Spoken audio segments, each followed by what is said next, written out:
love burns long after the light has dimmed.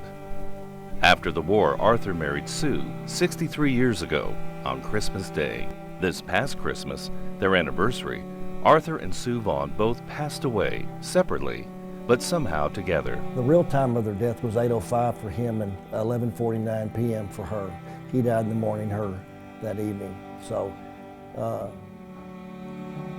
I just never heard of it, especially on somebody's wedding day.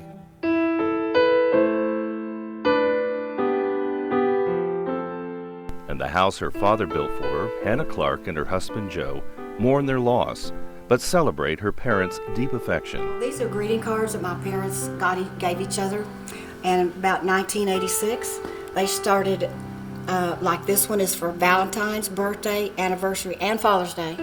And so they started in February of '86, and for every one of those, they dated it every single year. All these years, every time Daddy would leave and come back home, even after she was really bad, he would always walk in or roll in and say, "Where's my bride?"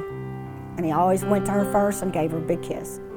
I lost my dad 30 years ago, my mother 19 years ago, and what they meant to me was, I always told my mother-in-law that if I hadn't had my own mother, I would have picked her. Arthur Vaughn was an architect. He designed this house partly to help show Hannah's artwork.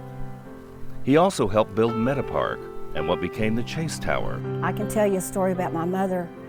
When it was in where the iron beams or the steel beams, it was in that form. She saw him just hopping across the beams up there, like 30 feet up.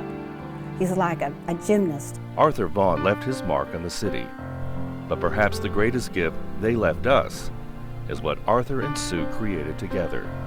And they were a big part of our life. We've been married 26 years, and they've been a constant factor in our life. I'm fortunate that way to have in-laws. A lot of people don't like their in-laws. I was right there with him when he stopped breathing. And I kept waiting for him to take another breath, and he didn't, so I put my ear to his chest, and his heart was still beating. And it was a real nice, strong, even beat. And I waited again for him to breathe, and he still didn't, so I listened again, and it was still there. The heartbeat was still going, but it was softer. And then a third time, and it was finally gone. But he stopped breathing like minutes before his heart stopped beating. Well, I like to think that maybe my dad asked a favor of God and go ahead and bring her up, so he did. Celebrating the Panhandle spirit, Larry Lemmons.